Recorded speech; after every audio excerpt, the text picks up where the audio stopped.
Ezra अध्याय 1।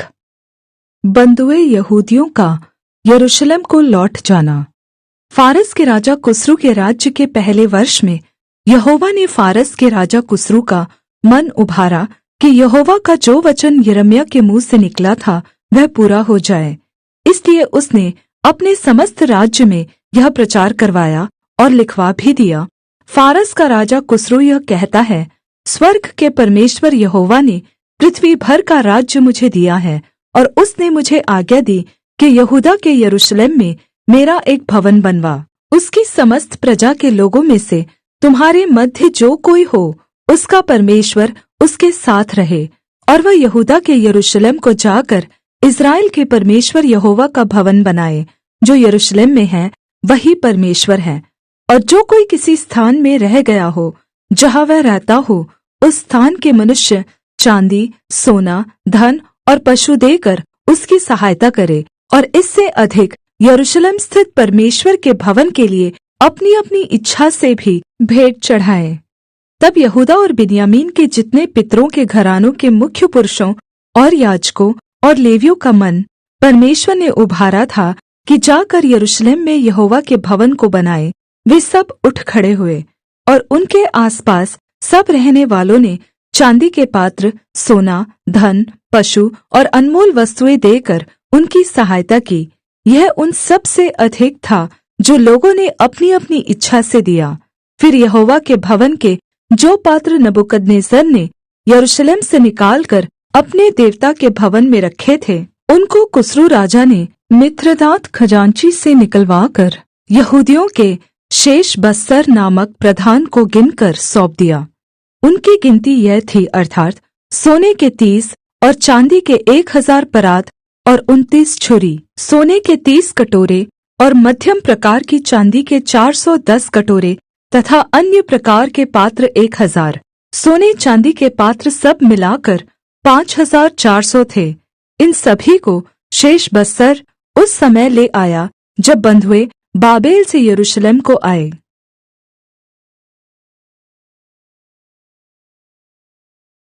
Ezra अध्याय 2। लौटे हुए यहूदियों का वर्णन।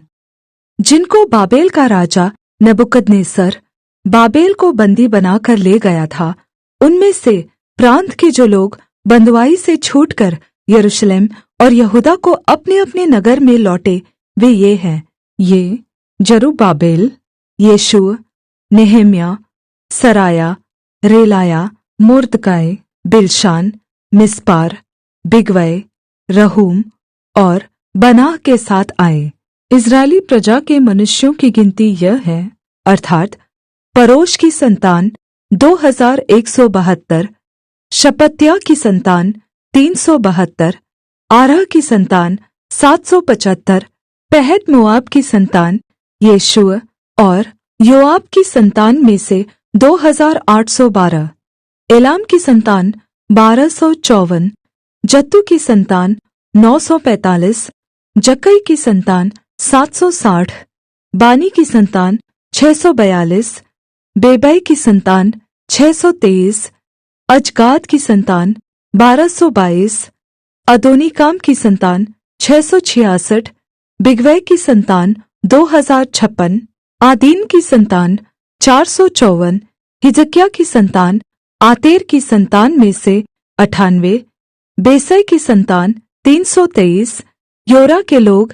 112, हाशुम के लोग 223, गिब्बार के लोग 95, बैतलहम के लोग 123, नतोपा के मनुष्य 56, अनातोत के मनुष्य 128, अजमावेत के लोग 42, किर्यत्यारीम कपीरा और बेरोत के लोग 743, रामा और गेबा के लोग 621, मिकमाश के मनुष्य 122, बेतेल और आई के मनुष्य 223, नबो के लोग 52, मगबीस की संतान 156, दूसरे एलाम की संतान 1254, हारीम की संतान 320, लोद, हादीद और ओनो के लोग 725, यरीहो के लोग 345, सना के लोग 3630।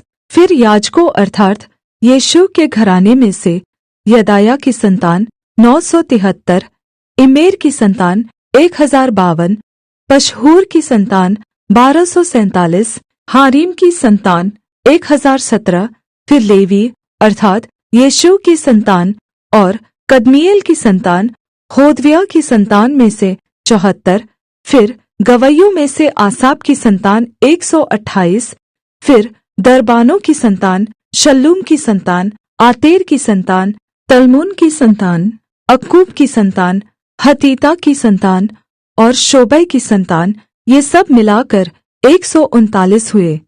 फिर नतीन की संतान, सीहा की संतान, हसूपा की संतान, तबाओत की संतान, केरोस की संतान, सी आहा की संतान, पादोन की संतान, लबाना की संतान, हगाबा की संतान, अक्कूब की संतान, हगाब की संतान, शल्मै की संतान, हानान की संतान, गिद्देल की संतान, गहर की संतान, राया की संतान, रसीन की संतान, नकोदा की संतान, गज्जाम की संतान, उज्जा की संतान, पासेह की संतान, बेसै की संतान, असना की संतान, मुनीम की संतान, नपीसीम की संतान, बकबूक की संतान, हकूपा की संतान, हरहूर की संतान, बसलूत की संतान, महिदा की संतान, हर्षा की संतान, बरकोश की संतान, सीसरा की संतान, तेमह की संतान, नसीह की संतान और हतीपा की संतान। फिर सुलैमान के दासों की संतान, सोतै की संतान, हस्सो पेरेत की संतान, परूदा की संतान, याला की संतान, दरकोन की संतान, गिद्देल की संतान, शप्तिया की संतान, हत्तील की संतान, पोक्रेत सबाइम की संतान और आमी की संतान। सब नतीन और सुलैमान के दासों की संतान 392 थे। फिर जो तेलमेलाह, तेलहर्षा, करूब, अद्दान और इमेर से आए, परंतु वे अपने-अपने पितरों के घराने और वंशावली न बता सके कि वे इस्राएल के हैं, वे ये हैं अर्थात दलाया की संतान, तोबिया की संतान और नकोदा की संतान, जो मिलकर 652 थे। याजकों की संतान में से हबाया की संतान, हक्कोस की संतान और बर्जिलै की संतान, जिसने गिलादी बर्जिलै की एक बेटी को ब्याह लिया और उसी का नाम रख लिया था। इन सभी ने अपनी-अपनी वंशावली का पत्र औरों की वंशावली की पोथियों में ढूंढा, परंतु वे न मिले, इसलिए वे अशुद्ध ठहराकर याजक पद से निकाले गए। और अधिपति ने उनसे कहा कि जब तक उरीम और तुमीम धारण करने वाला कोई याजक न हो, तब तक कोई परम पवित्र वस्तु खाने न पाए। समस्त मंडली मिलकर 42,360 की थी। इनको छोड़ इनके 7,337 दास दासियां और 200 गाने वाले और गाने वालियां थीं। उनके घोड़े 736, खच्चर 245, ऊँट 435 और गधे 6,720 थे।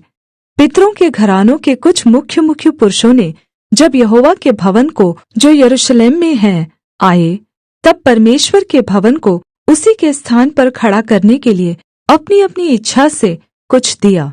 उन्होंने अपनी-अपनी पूंजी के अनुसार 61,000 दरकमोन सोना और 5,000 माने चांदी और याजकों के योग्य 100 अंगरखे अपनी-अपनी इच्छा से उस काम के खजाने में दे दिए। तब याजक और लेवी और लोगों में से कुछ और गवैये और द्वारपाल और नतीन लोग अपने नगर में और सब इस्राएली अपने-अपने नगर में फिर बस गए।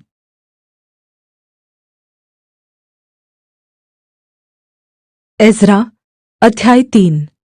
वेदी का बनाया जाना। जब 7वां महीना आया और इस्राएली अपने-अपने नगर में बस गए, तो लोग यरूशलेम में एक मन होकर इकट्ठे हुए। तब योसादाक के पुत्र यीशु ने अपने भाई याजकों समेत और शालतिएल के पुत्र जरुब्बाबेल ने अपने भाइयों समेत कमर बांधकर इस्राएल के परमेश्वर की वेदी को बनाया कि उस पर होमबलि चढ़ाए, जैसे कि परमेश्वर के भक्त मूसा की व्यवस्था में लिखा है। तब उन्होंने वेदी को उसके स्थान पर खड़ा किया, क्योंकि उन्हें उस ओर के देशों के लोगों का भय रहा, और वे उस पर यहोवा के लिए होमबलि अर्थात प्रतिदिन सवेरे और सांझ के होमबलि चढ़ाने लगे। उन्होंने झोपड़ियों के पर्व को माना, जैसे कि लिखा है, और प्रतिदिन के होमबलि एक एक दिन की गिनती और नियम के अनुसार चढ़ाए। उसके बाद नित्य होमबलि और नए नए चाँद और यहोवा के पवित्र किए हुए सब नियत पर्वों के बलि और अपनी अपनी इच्छा से यहोवा के लिए सब स्वेच्छा बलि हर एक के लिए बलि चढ़ाए। 7वें महीने के पहले दिन से वे यहोवा को होमबलि चढ़ाने लगे, परन्तु यहोवा के मंदिर की नींव तब तक न डाली गई थी। तब उन्होंने पत्थर गढ़ने वालों और कारीगरों को रुपया और सीदोनी और सोरी लोगों को खाने पीने की वस्तुएं और तेल दिया कि वे फारस के राजा कुस्रू के पत्र के अनुसार देवदार की लकड़ी लबानोन से याफा के पास के समुद्र में पहुँचाए। उनके परमेश्वर के भवन में जो यरूशलेम में है, आने के दूसरे वर्ष के दूसरे महीने में शालतियेल के पुत्र जरुब्बाबेल ने और योसादाक के पुत्र यीशु ने और उनके अन्य भाइयों ने, जो याजक और लेवीय थे और जितने बँधुआई से यरूशलेम में आए थे, उन्होंने भी काम को आरंभ किया और 20 वर्ष अथवा उससे अधिक अवस्था के लेवियों को यहोवा के भवन का काम चलाने के लिए नियुक्त किया। तो यीशु और उसके बेटे और भाई और कदमीएल और उसके बेटे जो यहूदा की संतान थे और हेनादाद की संतान और उनके बेटे परमेश्वर के भवन में कारीगरों का काम चलाने को खड़े हुए। जब राजमिस्त्रियों ने यहोवा के मंदिर की नींव डाली, तब अपने वस्त्र पहने हुए और तुरहियां लिए हुए याजक और झांझ लिए हुए आसाप के वंश के लेवीय इसलिए नियुक्त किए गए कि इस्राएलियों के राजा दाऊद की चलाई हुई रीति के अनुसार यहोवा की स्तुति करें। सो वे यह गा गा कर यहोवा की स्तुति और धन्यवाद करने लगे, वह भला है और उसकी करुणा इस्राएल पर सदैव बनी है। और जब वे यहोवा की स्तुति करने लगे, तब सब लोगों ने यह जानकर कि यहोवा के भवन की नींव अब पड़ रही है, ऊंचे शब्द से जय जयकार किया। परन्तु बहुत से याजक और लेवी और पूर्वजों के घरानों के मुख्य पुरुष, अर्थात् वे बूढ़े जिन्होंने पहला भवन देखा था, जब इस भवन की नींव उनकी आँखों के सामने पड़ी, तब फूट फूट कर रोने लगे और बहुत से आनन्द के मारे ऊंचे शब्द से जय जयकार कर रहे थे। इसलिए लोग आनन्द के जय जयकार का शब्द लोगों के रोने के शब्द से अलग पहचान न सके, क्योंकि लोग ऊंचे शब्द से जय जयकार कर रहे थे और वह शब्द दूर तक सुनाई देता था।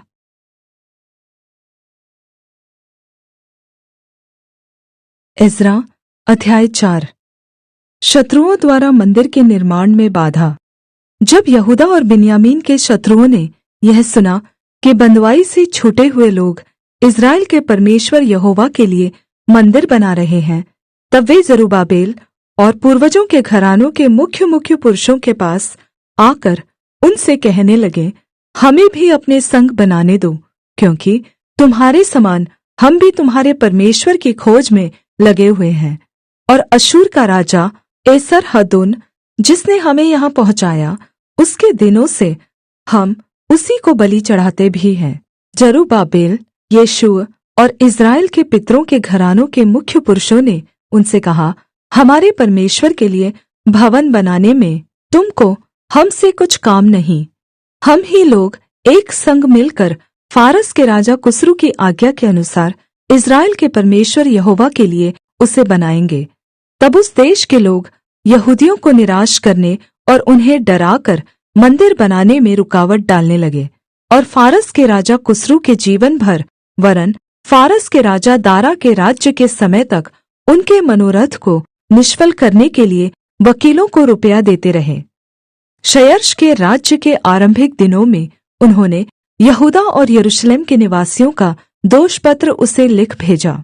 फिर अर्थक्षत्र के दिनों में बिशलाम, मिथ्रदात और ताबेल ने और उसके सहयोगियों ने फारस के राजा अर्थक्षत्र को चिट्ठी लिखी, और चिट्ठी अरामी अक्षरों और अरामी भाषा में लिखी गई। अर्थात् रहूम राजमंत्री और शिमशै मंत्री ने यरूशलेम के विरुद्ध राजा अर्थक्षत्र को इस आशय की चिट्ठी लिखी। उस समय रहूम राजमंत्री और शिमशै मंत्री और उनके अन्य सहयोगियों ने, अर्थात् दीनी, अपरस्तकी, तरपली, अफारसी, एरेकी, बाबेली, शूशनी, देहवी, एलामी आदि जातियों ने, जिन्हें महान और प्रधान ओस्नपर ने पार ले आकर सामरिया नगर में और महानद के इस पार के शेष देश में बसाया था, एक चिट्ठी लिखी। जो चिट्ठी उन्होंने अर्तक्षत्र राजा को लिखी उसकी यह नकल है। राजा अर्तक्षत्र की सेवा में तेरे दास जो महानद के पार के मनुष्य हैं तुझे शुभकामनाएं भेजते हैं। राजा को यह विदित हो कि जो यहूदी तेरे पास से चले आए वे हमारे पास यरूशलेम को पहुँचे हैं। वे उस दंगैत और घिनौने नगर को बसा रहे हैं, वरन उसकी शहरपनाह को खड़ा कर चुके हैं और उसकी नींव को जोड़ चुके हैं। अब राजा को विदित हो कि यदि वह नगर बस गया और उसकी शहरपनाह बन गई, तब तो वे लोग कर, चुंगी और राहदारी फिर न देंगे और अंत में राजाओं की हानि होगी। हम लोग तो राजभवन का नमक खाते हैं और उचित नहीं कि राजा का अनादर हमारे देखते हो। इस कारण हम यह चिट्ठी भेजकर राजा को चिता देते हैं। तेरे पुरखाओं के इतिहास की पुस्तक में खोज की जाए, तब इतिहास की पुस्तक में तू यह पाकर जान लेगा कि वह नगर बलवा करने वाला और राजाओं और प्रांतों की हानि करने वाला है, और प्राचीन काल से उसमें बलवा मचता आया है। इसी कारण वह नगर नष्ट भी किया गया था। हम राजा को निश्चय करा देते हैं कि यदि वह नगर बसाया जाए और उसकी शहरपनाह बन चुके, तब इसके कारण महानद के इस पार तेरा कोई भाग न रह जाएगा। तब राजा ने रहूम राजमंत्री और शिमशै मंत्री और सामरिया और महानद के इस पार रहने वाले उनके अन्य सहयोगियों के पास यह उत्तर भेजा, कुशल हो। जो चिट्ठी तुम लोगों ने हमारे पास भेजी वह मेरे सामने पढ़कर साफ साफ सुनाई गई, और मेरी आज्ञा से खोज किए जाने पर जान पड़ा है कि वह नगर प्राचीन काल से राजाओं के विरुद्ध सिर उठाता आया है और उसमें दंगा और बलवा होता आया है। यरूशलेम के सामर्थी राजा भी हुए जो महानद के पार से समस्त देश पर राज्य करते थे, और कर, चुंगी और राहदारी उनको दी जाती थी। इसलिए अब इस आज्ञा का प्रचार कर कि वे मनुष्य रोके जाए, और जब तक मेरी ओर से आज्ञा न मिले तब तक वह नगर बनाया न जाए। और चौकस रहो, इस बात में ढीले न होना, राजाओं की हानि करने वाली वह बुराई क्यों बढ़ने पाए। जब राजा अर्तक्षत्र की यह चिट्ठी रहूम और शिमशै मंत्री और उनके सहयोगियों को पढ़कर सुनाई गई, तब वे उतावली करके यरूशलेम को यहूदियों के पास गए और बलपूर्वक उनको रोक दिया। तब परमेश्वर के भवन का काम जो यरूशलेम में है रुक गया, और फारस के राजा दारा के राज्य के दूसरे वर्ष तक रुका रहा।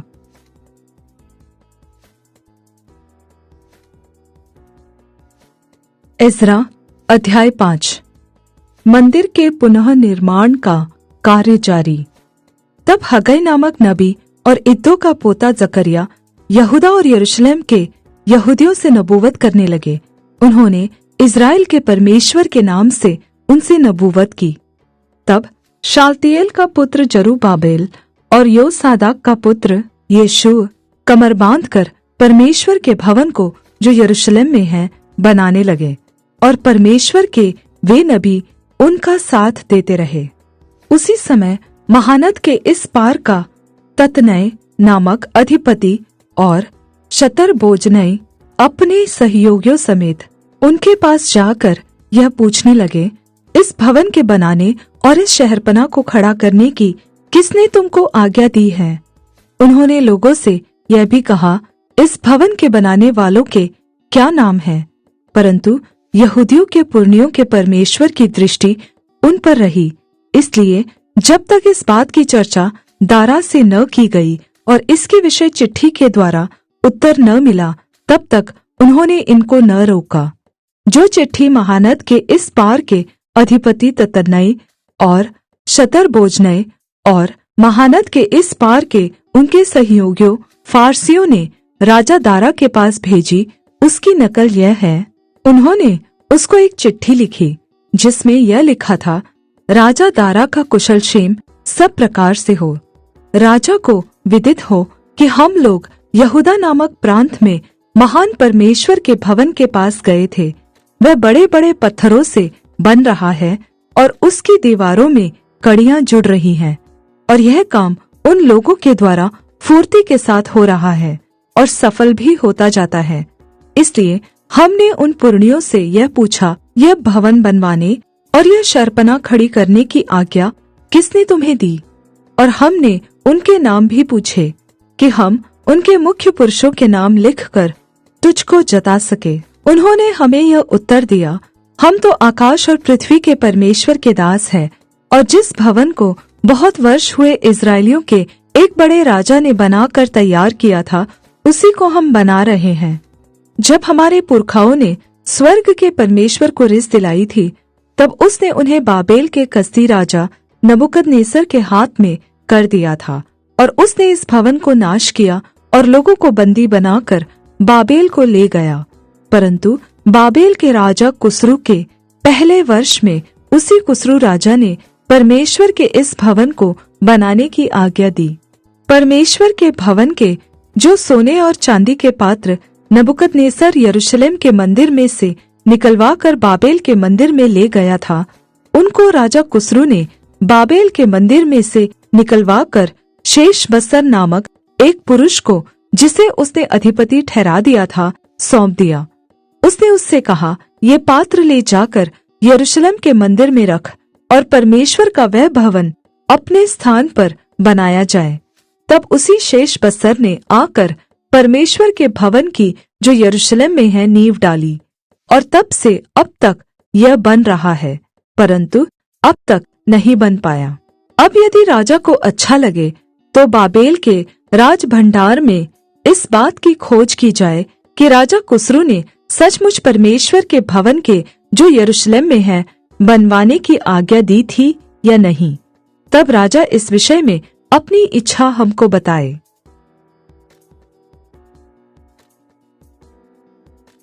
एज्रा अध्याय 6। दारा राजा का आदेश। तब राजा दारा की आज्ञा से बाबेल के पुस्तकालय में, जहाँ खजाना भी रहता था, खोज की गई। मादे नामक प्रांत के अहमता नगर के राजगढ़ में एक पुस्तक मिली, जिसमें यह वृत्तांत लिखा था, राजा कुस्रू के पहले वर्ष में उसी कुस्रू राजा ने यह आज्ञा दी कि परमेश्वर के भवन के विषय जो यरूशलेम में है, अर्थात वह भवन जिसमें बलिदान किए जाते थे, वह बनाया जाए और उसकी नींव दृढ़ता से डाली जाए। उसकी ऊंचाई और चौड़ाई 60-60 हाथ की हो, उसमें 3 रद्दे भारी भारी पत्थरों के हो और एक परत नई लकड़ी की हो, और इनकी लागत राजभवन में से दी जाए। परमेश्वर के भवन के जो सोने और चांदी के पात्र नबूकदनेस्सर ने यरूशलेम के मंदिर में से निकलवा कर बाबेल को पहुंचा दिए थे, वह लौटाकर यरूशलेम के मंदिर में अपने अपने स्थान पर पहुंचाए जाए, और तू उन्हें परमेश्वर के भवन में रख देना। अब हे महानद के पार के अधिपति ततनई, हे शतरबोजनय, तुम अपने सहयोगियों महानद के पार के फारसियों समेत वहां से अलग रहो। परमेश्वर के उस भवन के काम को रहने दो। यहूदियों का अधिपति और यहूदियों के पुरनिये परमेश्वर के उस भवन को उसी के स्थान पर बनाए। वरन मैं आज्ञा देता हूँ कि तुम्हें यहूदियों के उन पुरनियों से ऐसा बर्ताव करना होगा कि परमेश्वर का वह भवन बनाया जाए, अर्थात राजा के धन में से, महानद के पार के कर में से उन पुरुषों को फुर्ती के साथ खर्चा दिया जाए। ऐसा न हो कि उनको रुकना पड़े। क्या बछड़े, क्या मेढ़े, क्या मेमने, स्वर्ग के परमेश्वर के होम बलियों के लिए जिस जिस वस्तु का उन्हें प्रयोजन हो, और जितना गेहूं, नमक, दाखमधु और तेल यरूशलेम के याजक कहे, वह सब उन्हें बिना भूल चूक प्रतिदिन दिया जाए, इसलिए कि वे स्वर्ग के परमेश्वर को सुखदायक सुगंध वाले बलि चढ़ाकर राजा और राजकुमारों के दीर्घायु के लिए प्रार्थना किया करे। फिर मैंने आज्ञा दी है कि जो कोई यह आज्ञा टाले, उसके घर में से कड़ी निकाली जाए और उस पर वह स्वयं चढ़ाकर जकड़ा जाए, और उसका घर इस अपराध के कारण घोरा बनाया जाए। परमेश्वर जिसने वहां अपने नाम का निवास ठहराया है, वह क्या राजा क्या प्रजा, उन सभी को जो यह आज्ञा टालने और परमेश्वर के भवन को जो यरूशलेम में है नाश करने के लिए हाथ बढ़ाए, नष्ट करे। मुझ दारा ने यह आज्ञा दी है, फुर्ती से ऐसा ही करना। तब महानद के इस पार के अधिपति ततन्नै और शतरबोजनै और उनके सहयोगियों ने दारा राजा के चिट्ठी भेजने के कारण उसी के अनुसार फुर्ती से काम किया। तब यहूदी पुरनिये हग्गै नबी और इद्दो के पोते जकरिया के नबूवत करने से मंदिर को बनाते रहे और सफल भी हुए। और उन्होंने इस्राएल के परमेश्वर की आज्ञा के अनुसार और फारस के राजा कुस्रू, दारा और अरतक्षस्त्र की आज्ञाओं के अनुसार बनाते बनाते उसे पूरा कर लिया। इस प्रकार वह भवन राजा दारा के राज्य के 6वें वर्ष में अदार महीने के 3 दिन को बनकर समाप्त हुआ। इस्राएली अर्थात याजक, लेवी और जितने बंधुआई से आए थे, उन्होंने परमेश्वर के उस भवन की प्रतिष्ठा उत्सव के साथ की। उस भवन की प्रतिष्ठा में उन्होंने 100 बैल और 200 मेढ़े और 400 मेमने और फिर सब इस्राएल के निमित्त पाप बलि करके इस्राएल के गोत्रों की गिनती के अनुसार 12 बकरे चढ़ाए। तब जैसे मूसा की पुस्तक में लिखा है, वैसे ही उन्होंने परमेश्वर की आराधना के लिए जो यरूशलेम में है, बारी बारी से याजकों और दल दल के लेवियों को नियुक्त कर दिया। फिर पहले महीने के 14वें दिन को बंधुआई से आए हुए लोगों ने फसह माना, क्योंकि याजकों और लेवियों ने एक मन होकर अपने अपने को शुद्ध किया था, इसलिए वे सब के सब शुद्ध थे। उन्होंने बंधुआई से आए हुए सब लोगों और अपने भाई याजकों के लिए और अपने अपने लिए फसह के पशु बलि किए। तब बंधुआई से लौटे हुए इस्राएली और जितने और देश की अन्य जातियों की अशुद्धता से इसलिए अलग हो गए थे कि इस्राएल के परमेश्वर यहोवा की खोज करे, उन सभी ने भोजन किया। वे अख़मीरी रोटी का पर्व 7 दिन तक आनंद के साथ मनाते रहे, क्योंकि यहोवा ने उन्हें आनंदित किया था। और अश्शूर के राजा का मन उनकी ओर ऐसा फेर दिया कि वह परमेश्वर अर्थात इस्राएल के परमेश्वर के भवन के काम में उनकी सहायता करे।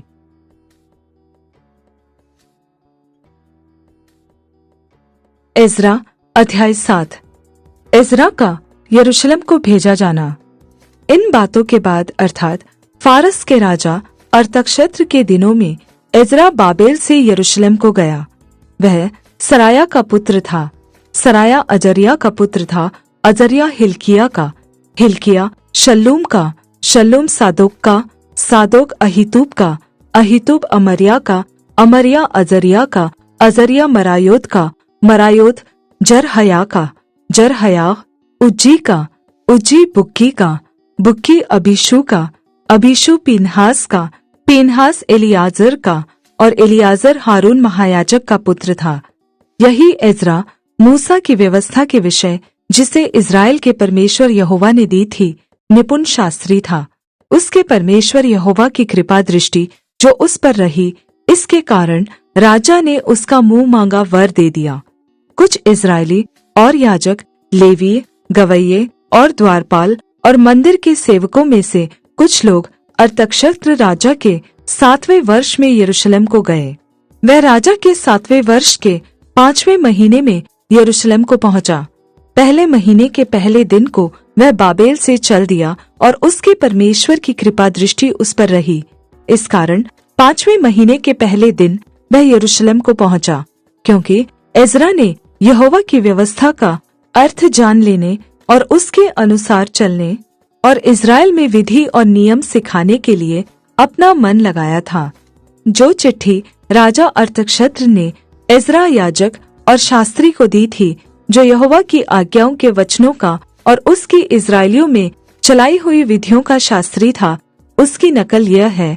एज्रा याजक के नाम, जो स्वर्ग के परमेश्वर की व्यवस्था का पूर्ण शास्त्री है, उसको अरतक्षस्त्र महाराजाधिराज की ओर से मैं यह आज्ञा देता हूँ कि मेरे राज्य में जितने इस्राएली और उनके याजक और लेवीय अपनी इच्छा से यरूशलेम जाना चाहे, वे तेरे साथ जाने पाए। तू तो राजा और उसके 7 मंत्रियों की ओर से इसलिए भेजा जाता है कि अपने परमेश्वर की व्यवस्था के विषय जो तेरे पास है, यहूदा और यरूशलेम की दशा जान ले। और जो चांदी सोना राजा और उसके मंत्रियों ने इस्राएल के परमेश्वर को जिसका निवास यरूशलेम में है, अपनी इच्छा से दिया है, और जितना चांदी सोना समस्त बाबेल प्रांत में तुझे मिलेगा, और जो कुछ लोग और याजक अपनी इच्छा से अपने परमेश्वर के भवन के लिए जो यरूशलेम में है देंगे, उसको ले जाए। इस कारण तू उस रुपये से फुर्ती के साथ बैल, मेढ़े और मेमने, उनके योग्य अन्न बलि और अर्घ की वस्तुओं समेत मोल लेना, और उस वेदी पर चढ़ाना जो तुम्हारे परमेश्वर के यरूशलेम वाले भवन में है। और जो चांदी सोना बचा रहे, उससे जो कुछ तुझे और तेरे भाइयों को उचित जान पड़े, वही अपने परमेश्वर की इच्छा के अनुसार करना। तेरे परमेश्वर के भवन की उपासना के लिए जो पात्र तुझे सौंपे जाते हैं, उन्हें यरूशलेम के परमेश्वर के सामने दे देना। इनसे अधिक जो कुछ तुझे अपने परमेश्वर के भवन के लिए आवश्यक जानकर देना पड़े, वह राज खजाने में से दे देना। मैं अर्थक्षेत्र राजा यह आज्ञा देता हूँ कि तुम महानद के पार के सब खजांचियों से जो कुछ एज्रा याजक, जो स्वर्ग के परमेश्वर की व्यवस्था का शास्त्री है, तुम लोगों से चाहे वह फुर्ती के साथ किया जाए, अर्थात 100 किक्कार तक चांदी, 100 कोर तक गेहूं, 100 बत तक दाखमधु, 100 बत तक तेल और नमक, जितना चाहिए उतना दिया जाए। जो आज्ञा स्वर्ग के परमेश्वर की ओर से मिले, ठीक उसी के अनुसार स्वर्ग के परमेश्वर के भवन के लिए किया जाए। राजा और राजकुमारों के राज्य पर परमेश्वर का क्रोध क्यों भड़कने पाए? फिर हम तुमको चिता देते हैं कि परमेश्वर के उस भवन के किसी याजक, लेवीय, गवैये, द्वारपाल, नतीन या और किसी सेवक से कर, चुंगी अथवा राहदारी लेने की आज्ञा नहीं है। फिर हे एज्रा, तेरे परमेश्वर से मिली हुई बुद्धि के अनुसार जो तुझ में है, न्यायियों और विचार करने वालों को नियुक्त कर, जो महानद के पार रहने वाले उन सब लोगों में जो तेरे परमेश्वर की व्यवस्था जानते हो न्याय किया करे, और जो उन्हें न जानते हो उनको तुम सिखाया करो। जो कोई तेरे परमेश्वर की व्यवस्था और राजा की व्यवस्था न माने, उसको फुर्ती से दंड दिया जाए, चाहे प्राणदंड, चाहे देश निकाला, चाहे माल जब्त किया जाना, चाहे कैद करना। धन्य है हमारे पितरों का परमेश्वर यहोवा, जिसने ऐसी मनसा राजा के मन में उत्पन्न की है कि यरूशलेम स्थित यहोवा के भवन को सवारे, और मुझ पर राजा और उसके मंत्रियों और राजा के सब बड़े हाकिमों को दयालु किया। मेरे परमेश्वर यहोवा की कृपा दृष्टि जो मुझ पर हुई, इसके अनुसार मैंने हियाव बांधा और इस्राएल में से मुख्य पुरुषों को इकट्ठा किया कि वे मेरे संग चले।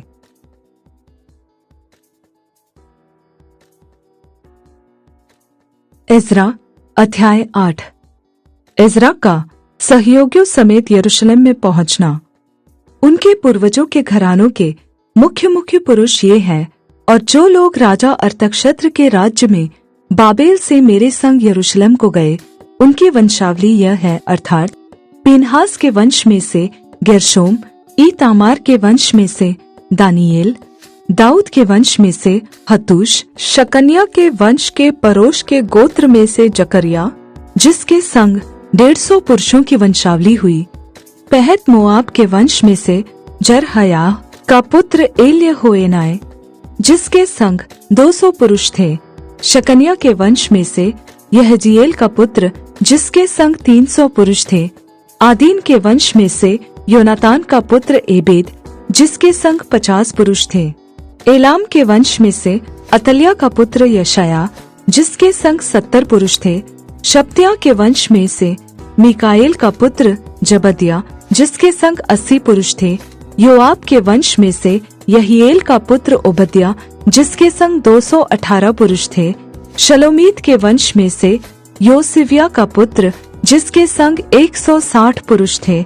बेबै के वंश में से बेबै का पुत्र जकरिया, जिसके संग 28 पुरुष थे। अजगाद के वंश में से हकातान का पुत्र योहानान, जिसके संग 110 पुरुष थे।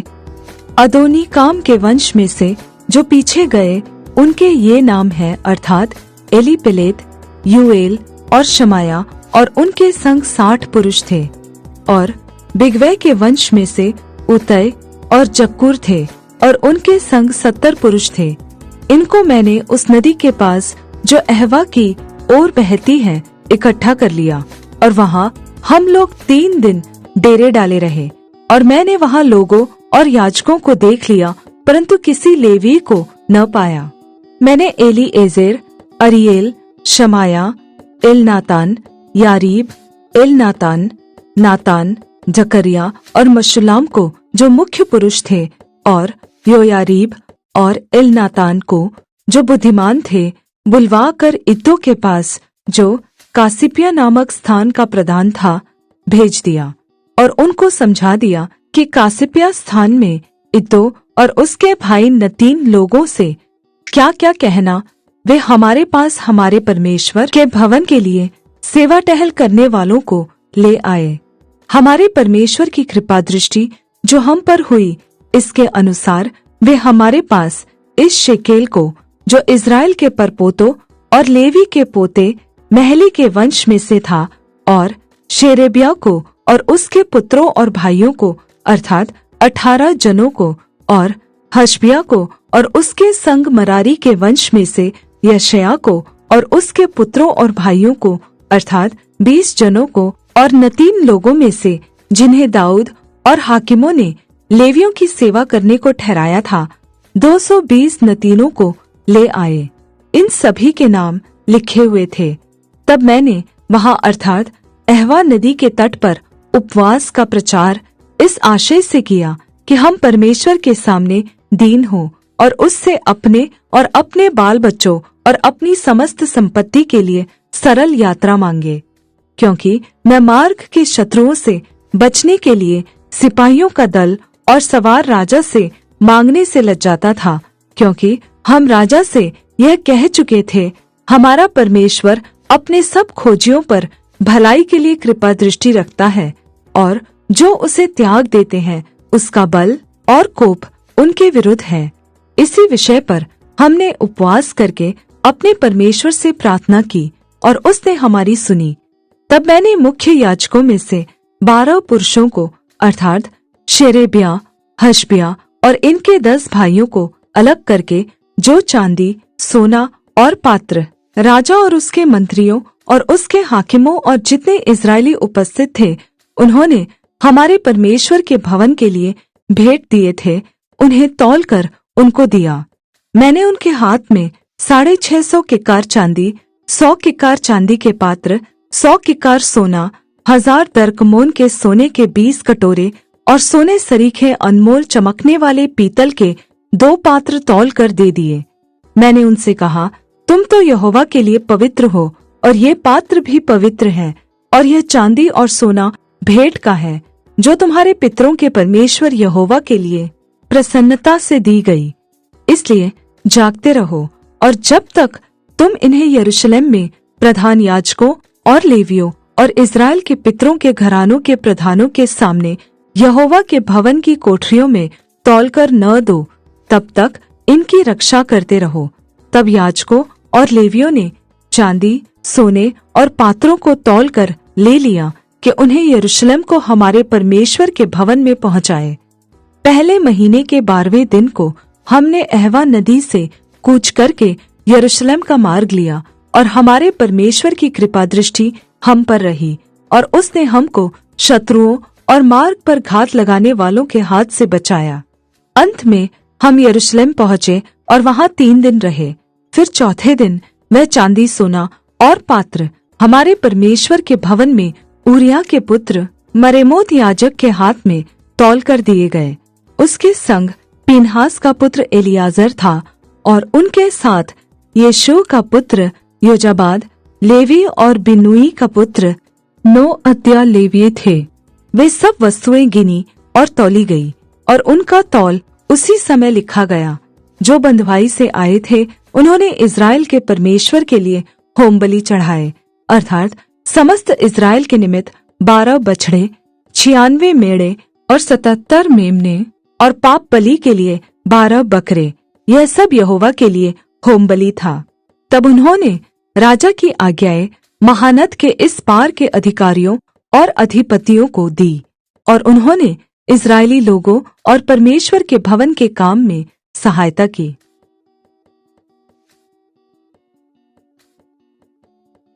एज्रा अध्याय 9। यहूदा के पाप के कारण एज्रा की प्रार्थना।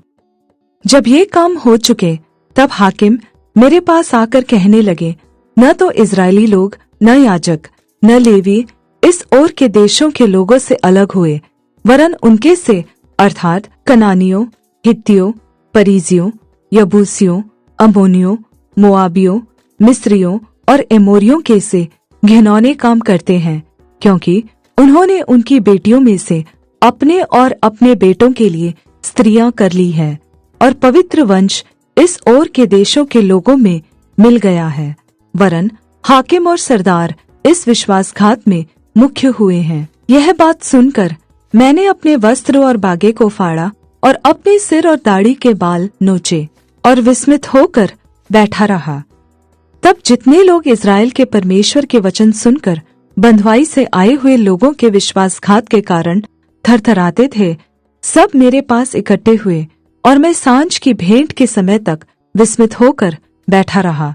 परंतु सांझ की भेंट के समय मैं वस्त्र और बागा फाड़े हुए उपवास की दशा में उठा, फिर घुटनों के बल झुका और अपने हाथ अपने परमेश्वर यहोवा की ओर फैलाकर कहा, हे मेरे परमेश्वर, मुझे तेरी ओर अपना मुंह उठाते लज्जा आती है, और हे मेरे परमेश्वर, मेरा मुंह काला है, क्योंकि हम लोगों के अधर्म के काम हमारे सिर पर बढ़ गए हैं, और हमारा दोष बढ़ते बढ़ते आकाश तक पहुंचा है। अपने पुरखाओं के दिनों से लेकर आज के दिन तक हम बड़े दोषी हैं, और अपने अधर्म के कामों के कारण हम अपने राजाओं और याजकों समेत देश देश के राजाओं के हाथ में किए गए की तलवार, दासत्व, लूटे जाने और मुंह काला हो जाने की विपत्तियों में पड़े, जैसे कि आज हमारी दशा है। अब थोड़े दिन से हमारे परमेश्वर यहोवा का अनुग्रह हम पर हुआ है कि हम में से कोई कोई बच निकले और हमको उसके पवित्र स्थान में एक खूंटी मिले, और हमारा परमेश्वर हमारी आंखों में ज्योति आने दे, और दासत्व में हमको कुछ विश्रांति मिले। हम दास तो हैं ही, परंतु हमारे दासत्व में हमारे परमेश्वर ने हमको नहीं छोड़ दिया, वरन फारस के राजाओं को हम पर ऐसे कृपालु किया कि हम नया जीवन पाकर अपने परमेश्वर के भवन को उठाने और इसके खंडरों को सुधारने पाए, और हमें यहूदा और यरूशलेम में आड़ मिली। अब हे हमारे परमेश्वर, इसके बाद हम क्या कहें? यही कि हमने तेरी उन आज्ञाओं को तोड़ दिया है जो तूने यह कहकर अपने दास नबियों के द्वारा दी, जिस देश के अधिकारी होने को तुम जाने पर हो, वह तो देश देश के लोगों की अशुद्धता के कारण और उनके घिनौने कामों के कारण अशुद्ध देश है। उन्होंने उसे एक सीमा से दूसरी सीमा तक अपनी अशुद्धता से भर दिया है।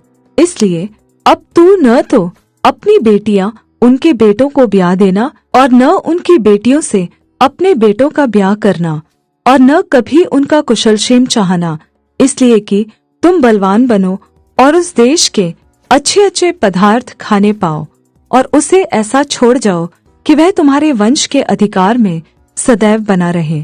और उस सब के बाद जो हमारे बुरे कामों और बड़े दोष के कारण हम पर बीता है, जबकि हे हमारे परमेश्वर, तूने हमारे अधर्म के बराबर हमें दंड नहीं दिया, वरन हम में से कितनों को बचा रखा है, तो क्या हम तेरी आज्ञाओं को फिर से उल्लंघन करके इन घिनौने काम करने वाले लोगों से समधियाना का संबंध करें?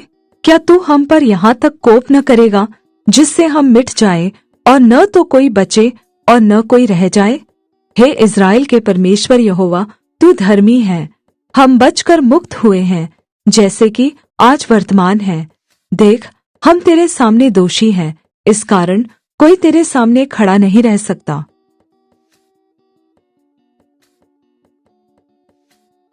एज्रा अध्याय 10। यहूदियों का अन्य जाति स्त्रियों को दूर करना।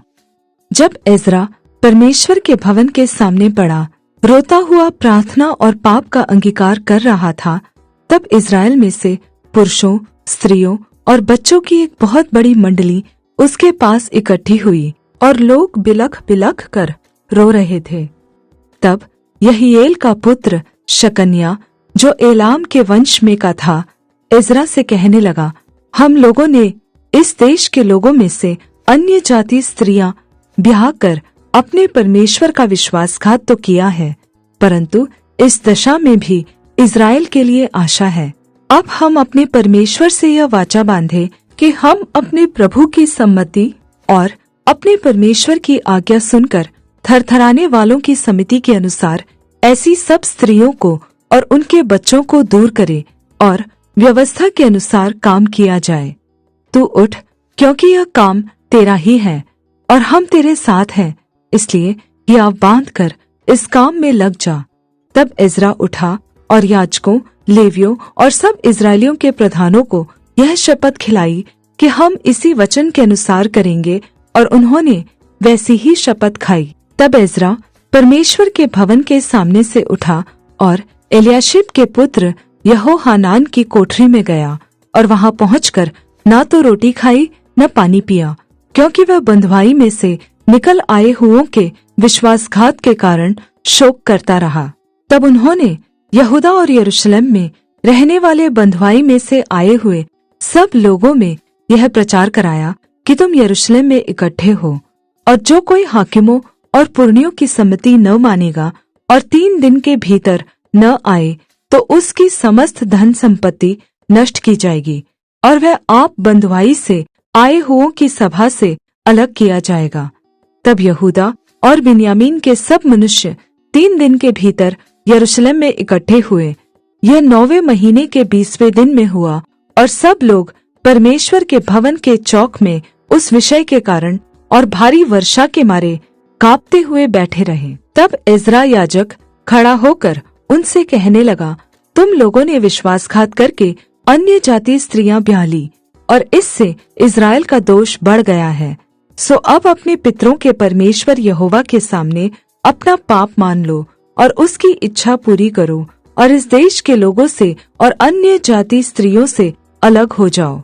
तब पूरी मंडली के लोगों ने ऊंचे शब्द से कहा, जैसा तूने कहा है वैसा ही हमें करना उचित है, परंतु लोग बहुत हैं और वर्षा का समय है और हम बाहर खड़े नहीं रह सकते, और यह 2-1 दिन का काम नहीं है, क्योंकि हमने इस बात में बड़ा अपराध किया है। समस्त मंडली की ओर से हमारे हाकिम नियुक्त किए जाए, और जब तक हमारे परमेश्वर का भड़का हुआ कोप हमसे दूर न हो और यह काम पूरा न हो जाए, तब तक हमारे नगरों के जितने निवासियों ने अन्य जाति स्त्रियां ब्याह ली हो, वे नियत समयों पर आया करे और उनके संग एक नगर के पुरनिये और न्यायी आए। इसके विरुद्ध केवल असाहेल के पुत्र योनातान और तिकवा के पुत्र यहज्या खड़े हुए, और मशुल्लाम और शबत्तै लेवियों ने उनकी सहायता की, परंतु बंधुआई से आए हुए लोगों ने वैसा ही किया। तब इज़रा याजक और पितरों के घरानों के कितने मुख्य पुरुष अपने अपने पितरों के घराने के अनुसार अपने सब नाम लिखाकर अलग किए गए, और 10वें महीने के पहले दिन को इस बात की तहकीकात के लिए बैठे, और पहले महीने के पहले दिन तक उन्होंने उन सब पुरुषों की जांच पूरी कर ली जिन्होंने अन्य जाति स्त्रियों को ब्याह लिया था। याजकों की संतान में से ये जन पाए गए जिन्होंने अन्य जाति स्त्रियों को ब्याह लिया था: यीशु के पुत्र योसादाक के पुत्र और उसके भाई मासेया, एलीएजेर, यारीब और गदलिया। इन्होंने हाथ मारकर वचन दिया कि हम अपनी स्त्रियों को निकाल देंगे, और उन्होंने दोषी ठहरकर अपने अपने दोष के कारण एक-एक मेढ़ा बलि किया। इमेर की संतान में से हनानी और जबद्याह, हारीम की संतान में से मासेया, एलिया, शमाया, यहीएल और उजिया, पशहूर की संतान में से एलियोएनाई, मासेया, इश्माएल, नतनेल, योजाबाद और एलासा। फिर लेवियों में से योजाबाद, शिमी, केलाया जो कलीता कहलाता है, पतहिया, यहूदा और एलीएजेर। गवैयों में से एलियाशीब और द्वारपालों में से शल्लूम, तेलेम और उरी। इस्राएल में से परोश की संतान में रम्या, यिजिया, मल्किया, मियामीन, एलीआजर, मल्किया और बनाया।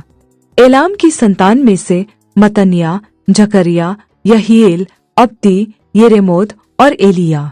और जत्तू की संतान में से एलियोएनाई, एलियाशीब, मतन्या, येरेमोत, जाबाद और अजीजा। बेबै की संतान में से यहोहानान, हनन्याह, जब्बै और अतलै। बानी की संतान में से मशुल्लाम, मल्लूक, अदाया, याशूब, शाल और यरामोत। पहत मोआब की संतान में से अदना, कलाल, बनाया, मासेया, मतन्या, बसलेल, बिन्नुई और मनश्शे।